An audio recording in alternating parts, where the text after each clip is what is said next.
future will not be held in your hand, and it won't be on your face either. Sorry, this is my wife. Hello?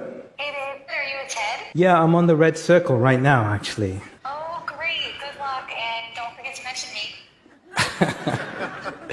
I won't, babe. Thank you. Love you. Love you too. It's a new kind of wearable device and platform that's built entirely from the ground up for artificial intelligence. And it's completely standalone.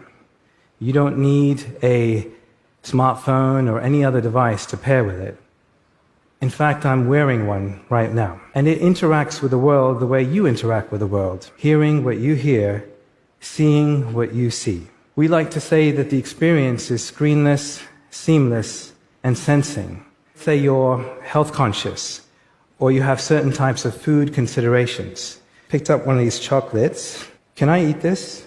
A milky bar contains cocoa butter. Given your intolerance, you may want to avoid it. My AI knows what's best for me, but I'm in total control.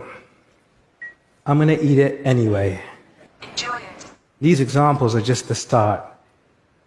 As AI advances, we will see how it will transform nearly every aspect of our lives in ways that will seem unimaginable right now.